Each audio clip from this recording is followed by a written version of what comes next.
Greetings, JC here for Interface, and today we're going to talk about how to set up a turntable. This will be a great video for anyone who is new to the world of vinyl, or maybe you just haven't touched a turntable in 25 years and you've forgotten how to do it. We'll talk about setting the proper vertical tracking force, also known as VTF. This is the weight at which the cartridge tracks the grooves on the record.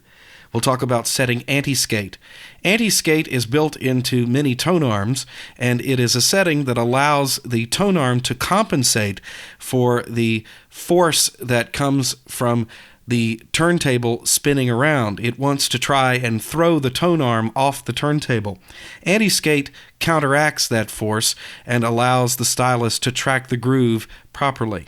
And finally, we'll talk about aligning the cartridge. Before we get into showing you exactly how to set up your turntable, let's talk a little bit about determining the correct vertical tracking force for your particular cartridge. First of all, you have to know exactly what kind of cartridge you have. If you bought a new cartridge which you're putting on an old turntable, or you bought a new turntable that didn't come with a cartridge and you had to buy one, you're good to go. Usually there's literature that comes with the cartridge that tells you exactly what tracking force you need to use. However, if you have an older turntable and you buy a new stylus for it, you may not know exactly what tracking force to use. The easiest way to do that is to look it up online. Look up the brand of cartridge or the stylus that you have, and you will see that there are specifications listed. In our case today, we are looking at a Audio-Technica 120E cartridge. As far as tracking force is concerned, it's expressed in a range from 1 to 1.8. In the literature for this cartridge, it says it tracks optimally at 1.4 grams. However, I found that mine tracks better right up at the top of the scale at 1.8. The point is to stay within the range. We're looking at the specifications for the Stanton 520 V3 professional phono cartridge. You'll notice that on this particular cartridge, the tracking force is expressed from 2 to 5 grams. It's a range and not a specific number. How do you determine exactly what the proper tracking force for your setup is going to be? Well, when you're working with spherical or conical shaped styli like this, there is no specific tracking force or a recommended tracking force. Usually, you have to figure this out for yourself. In the case of the Stanton, I would start at 3 grams and then add tracking force until all of the mistracking that you would hear goes away. What does mistracking sound like? Well, with a spherical-shaped stylus, if the cartridge does not have enough vertical tracking force, you'll hear splatter or sibilance on the S's, a ps sound on cymbals and S's. What you do is you keep adding tracking force until that goes away or is almost eliminated. Once you're there, you know you're tracking properly for that particular cartridge.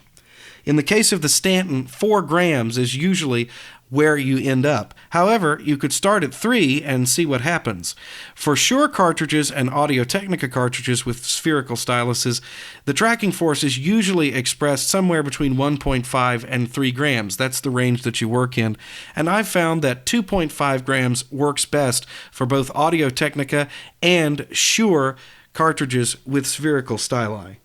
Okay, we're going to balance the tone arm and set the proper tracking force and anti-skate for this particular cartridge. And once you do this about 2 or 3 times, it will become second nature because it's actually quite easy to do. The first thing we need to do is we need to balance the tone arm, and we need to find out where 0 is. So we want to where there's no tracking force at all is what I mean by finding 0, and it's very easy to do. First, make sure that your anti-skate is turned all the way off. We don't want that to influence the tone arm. Right here, there's your anti-skate. Make sure that's off. The second thing you want to do is have your cartridge set up the way it's going to be when you're actually playing records. So if you have a stylus guard, make sure you take it off. And also make sure that the stylus is actually on the cartridge. You can't do this with the stylus off and then put it on later. You will get the wrong tracking force. So in this case, the Audio-Technica cartridge has the stylus protector built in and doesn't actually come off. So we can use that to protect the stylus while we do this. You want to release the tone arm, and you want to grab it by the head and just kind of hang on to it like this, and the reason why is we don't want it to bang down into the turntable while we're doing this. And you want to bring it out to where it's not being influenced by the Q lever. Of course, that has to be off, and you want it off the rest. Alright, so we're going to turn the entire counterweight. We don't care what the dial says at this point, because what we're doing is we're looking for the point at which the tone arm floats evenly in the air, just like a seesaw in a playground where you have two kids that are the same size on either side and it floats level in the air, or like you're in the doctor's office and they're using that scale with the slider on it and they get the pointer to be exactly equal to figure out your weight. That's exactly what we're doing here.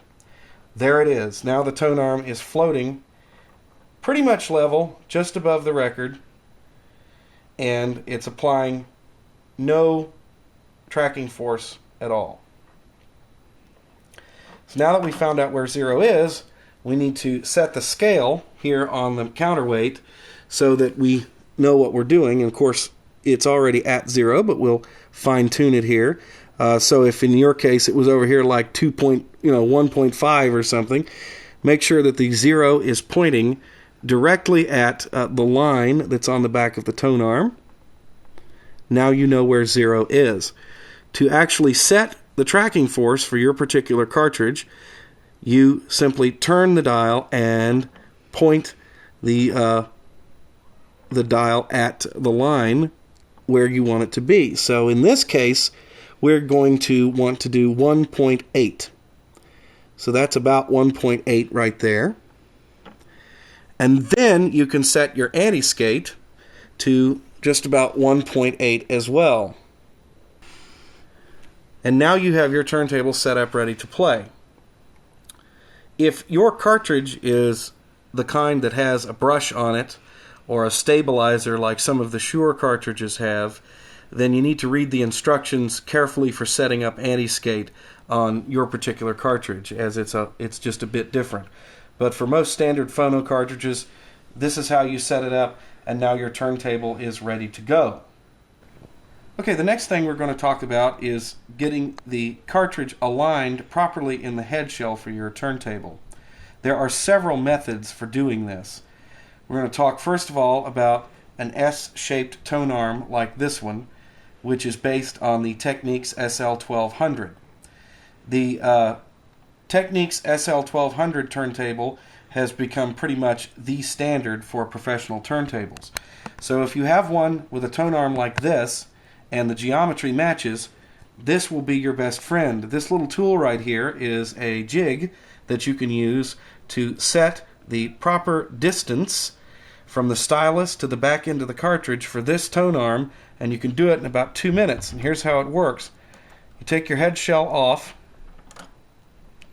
and you slide it in to the jig like this. And all you have to do is slide the cartridge back and forth in the head shell until the tip of the stylus lines up with the very end of this tool right here. And once you have that set up, you know that you have exactly 52 millimeters from this back washer to the stylus tip. Now, some turntables with S-shaped tone arms use different overhang distances. JVCs use 50 millimeters, and Pioneers use 49, for instance. So depending on what kind of turntable you have, you can look that up and figure out exactly how to set that up. If you do not have one of these tools, you're still in luck, because all you have to do is take a ruler and find where the centimeters are on the ruler and measure from the stylus tip back to this washer right here, 52 millimeters. Now this is less accurate than using the tool, but it will still get you in the ballpark. Now, depending on what kind of stylus you have on your cartridge is how important alignment is. If it is an elliptical stylus or a microline shape, then you want to make sure that this is set accurately. But what if your turntable does not have an S-shaped tone arm and you don't know the overhang? How would you do it then? Well, if you have a turntable with a straight tone arm or you don't know the overhang, there's another method. Go on to vinylengine.com and download yourself one of these protractors. Mine is just a piece of paper that I printed. You have to make sure your printer will print it the right size. They go into detail about that on the web page. And then I laminated it and cut it out, and this is it. So you place it on your turntable, and then you take your tone arm and take the Q lever and put it up so it doesn't bang down into the turntable. And you place it over top of this, like so. And what you're trying to do is find the point at where the stylus is sitting right over top of this intersecting line. There's a dot there. And you want to make sure that the cartridge body itself is aligned straight within this box here. And that's how you know you have it aligned properly. Now, if you're using this method, I have to warn you that it's almost impossible to get it perfect. You can turn the cartridge slightly in the head shell, but if you're going more than 2 or 3 degrees in either direction, something's wrong. You're not doing it right. What you're really trying to do is slide this cartridge back and forth until you find the point at which it is most closely aligned to this line that comes across. This makes sure that the stylus sits in the groove exactly perpendicular to the groove and not twisted this way or this way. Now, if you're using one of these to align your turntable, if you can't get both points to align exactly, that's okay. But what you really want to make sure is that this inside point here, the one that's closest to the center of the record, is as close to being lined up properly as possible. If this one's off a little bit, that's not that big of a deal, because when you get closer to the record, the actual velocity of the groove goes down and the stylus alignment becomes more important. So if your stylus is not aligned properly, you're going to end up hearing a lot more inner groove distortion toward the middle of the record. So if you can't get both of them to align perfectly, you don't necessarily want to have an average between the two. What you want is for this one to be aligned as close to perfect as possible, and if this one is slightly off, that's okay. And there are other kinds of protractors as well, and you can find these for download. Here's another one. This is the Haybrook protractor. A little bit harder to work with, but allows you to get a good average to get the cartridge aligned properly. Now, you can either do the alignment where you align the cartridge using the jig or the measuring method for an S-shaped tone arm, or you can do this. You cannot do both because they will not agree with one another. For an S-shaped tone arm, using the measuring the overhang method from here to here, from the back washer to the stylus tip, will give you the most accurate tracking for that particular tone arm, as the manufacturer has tested it out to make sure that it will track properly.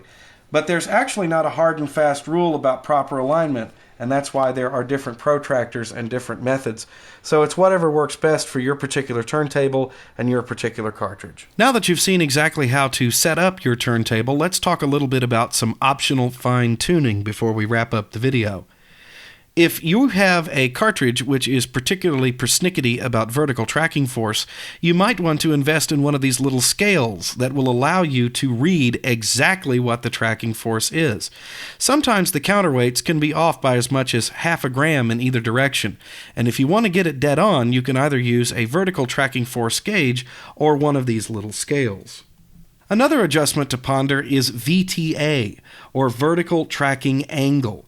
Some turntables allow you to adjust the height of the tone arm, and depending on how tall your cartridge is, you may want to actually move the height of the tone arm up and down. Essentially, you want the tone arm to track level. You don't want the cartridge to be pointing down or riding up. This affects the angle at which the stylus actually sits in the groove and can affect the sound. However, there's a bit of tolerance here. So if your turntable is just slightly head down and you do not have a VTA adjustment, you may not notice any difference in the sound. One of the things that you can do in that situation is add an extra mat to the turntable, and that will bring the record up a little bit to meet the stylus on a more even keel. This is an optional adjustment.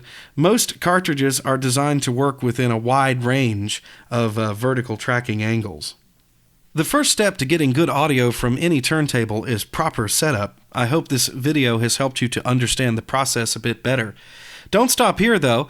A quick Google search will bring lots of great information about setting up your particular turntable. Take a little time and do some research and find out what works best for you. For Interface, I'm JC.